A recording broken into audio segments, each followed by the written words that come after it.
معجزے دیے گئے تھے، اور ان معجزوں سے وقت کے فرعون کو نفسیاتی شکست دی گئی، ذہنی شکست دی گئی، مذہبی شکست دی گئی، اور اس کی حکومت کو لرزا دیا گیا۔ اور اس کے بعد یہی وہ معجزہ تھا جس سے وہ چوٹ کھاتا رہا، شکست کھاتا رہا، یہاں تک کہ اس کی موت ہوئی، اس کا قصہ ختم ہو گیا۔ لیکن افسوس کہ قرآن کے حامل بہت کم ہیں، اور جو ہیں انہوں نے اس کو ایک روایتی کتاب بنا رکھا ہے، انہوں نے اس کا استعمال بس اس طرح کر رکھا ہے کہ اس کو سن لیں،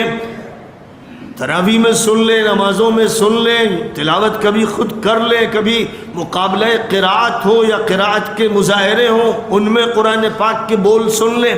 لیکن قرآن پاک کا جو اثر پڑتا تھا، جس کا تذکرہ قرآن میں خود فرمایا گیا کہ جب قرآن پڑھا جاتا ہے تو جو سننے والے ہیں ان کے رونگٹے کھڑے ہو جاتے ہیں، اللہ کے خوف سے، اللہ کے جلال سے، اللہ کی کبریائی سے۔ ایسا لگتا ہے کہ بجلیاں کوند رہی ہیں، ایسا لگتا ہے کہ جیسے آسمان نے زمین کو لرزا دیا ہے۔ ان پر ایک ایسی کیفیت طاری ہوتی تھی، اور جو کافر تھے وہ ڈرتے تھے، گھبراتے تھے، بھاگتے تھے، اور یہ کہتے تھے دیکھو قرآن نہ سننا، قرآن نہ سننا، اگر قرآن سن لیا تو دل دے بیٹھو گے۔ ان کا یہ حال قرآن ہی میں بیان کیا گیا ہے۔ یہ دو مثبت اور منفی اثر پڑتے تھے، اس لیے کہ جو قرآن پیش کر رہا تھا اللہ کے حکم سے اس کو یہ کہا گیا تھا کہ قرآن کے ذریعے نصیحت کیجیے، قرآن کو پیش کیجیے، یہ حکم فرمایا گیا تھا۔ اور رمضان المبارک کے تو حوالے سے یہ بات کہہ دی گئی تھی، شہر رمضان الذی انزل فیہ القرآن ھدی للناس، وہ کتاب ہے، یہ فرمایا گیا رمضان کے حوالے سے، قرآن میں یہ فرمایا جا رہا ہے۔ لیکن مجھے بتائیے، کیا تمام ہندوؤں، جینیوں، بدھسٹوں اور تمام یہودیوں اور عیسائیوں اور کمیونسٹوں اور دنیا میں جتنے بھی لوگ ہیں جن کے بارے میں یہ کہا جا رہا ہے کہ قرآن ان سب کے لیے گائیڈ بک ہے، کیا قرآن کو اس طور پر پیش کیا گیا؟ اور اگر قرآن کو اس طور پر نہیں پیش کیا گیا، قرآن کا تعارف بھی نہیں کرایا گیا اور بطور معجزہ اس کو پیش نہیں کیا گیا، تو آپ پھر کس چیز کی امید لگائے بیٹھے ہیں؟ آپ پھر اللہ میاں سے جب مانگتے ہیں فتوحات اور نصرتیں تو پھر پہلے غور فرمائیے، اپنے گریبان میں منہ ڈال کر دیکھیے کہ آپ نے اللہ کی امانت کو اپنے پاس اس طرح رکھا کہ خیانت کی اور اس کو لوگوں تک نہیں پہنچایا۔ اور نبی کے بارے میں جب اللہ نے کہہ دیا تھا قل یا ایھا الناس انی رسول اللہ الیکم جمیعا، اے نبی اللہ علیہ وسلم ہے، وما ارسلناک الا کافۃ للناس بشیرا ونذیرا، ہم نے آپ کو تمام انسانوں کے لیے بشیر و نذیر بنایا ہے۔ اللہ یہ فرما رہا ہے، اور مسلمانوں کا رویہ کیا ہے؟ مسلمان آپس میں لڑتے ہیں، فرقے بناتے ہیں، ٹولیاں بناتے ہیں، جتھے بناتے ہیں، اور اس کے بعد ایک دوسرے کا سر پھوڑتے ہیں، پگڑیاں اچھالتے ہیں، ٹانگیں کھینچتے ہیں، مختلف ناموں سے اس طرح ذکر کرتے ہیں کہ ایسا لگے کہ ایک ٹولہ الگ ہے، دوسرا ٹولہ الگ ہے۔ اس صورتحال میں وہ مبتلا ہیں جن کو اللہ نے فرمایا تھا کنتم خیر امۃ اخرجت للناس تأمرون بالمعروف وتنہون عن المنکر وتؤمنون باللہ، تم بہترین امت قرار دیے گئے ہو،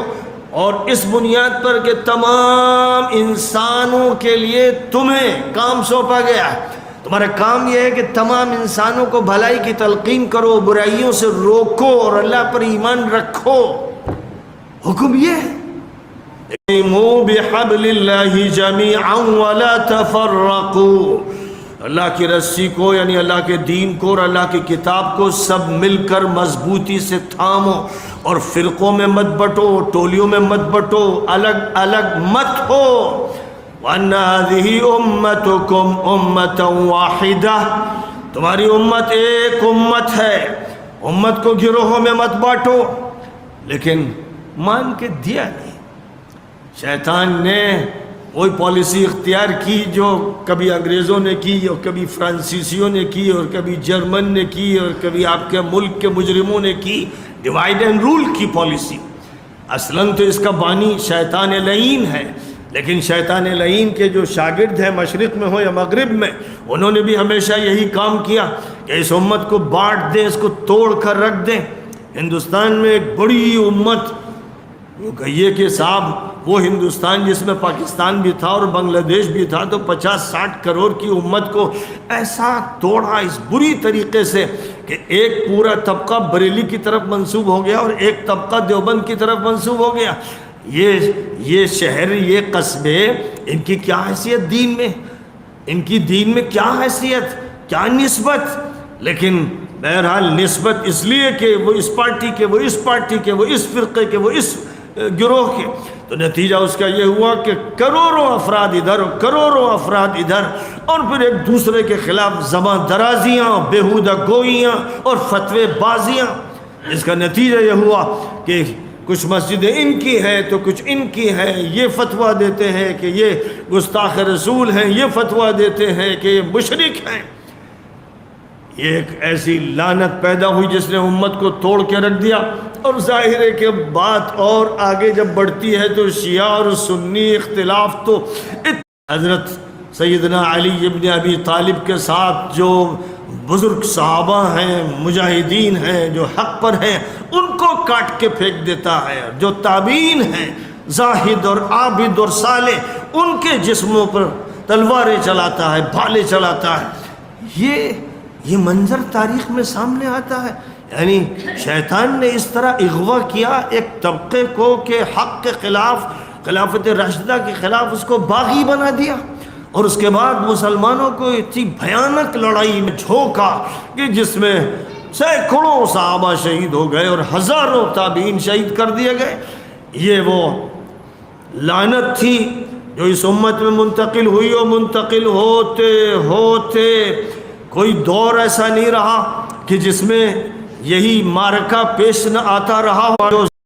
عند اللہ الاسلام، دین اللہ کے نزدیک الاسلام ہے، اور هو سماکم المسلمین من قبل وفی ھذا، اللہ نے تمہارا نام مسلم رکھا تھا پہلے بھی، اور اب قرآن میں بھی تمہیں مسلم قرار دیا جا رہا ہے۔ اس لیے یہ کہو کہ ہم مسلم ہیں، یہ مت کہو کہ ہم شیعہ ہیں، یہ مت کہو کہ ہم سنی ہیں، یہ مت کہو کہ ہم بریلوی ہیں، یہ مت کہو کہ ہم دیوبندی ہیں، یہ مت کہو کہ ہم اہل حدیث ہیں، اور یہ مت کہو کہ ہم حنفی ہیں۔ تعارف کرانا چاہتے ہو تو تعارف کراؤ، لیکن اگر تعارف میں فرقہ واریت چھپی ہوئی ہے، اگر تعارف کی وجہ سے تم بٹتے ہو اور توڑے جاتے ہو تو لعنت ہے۔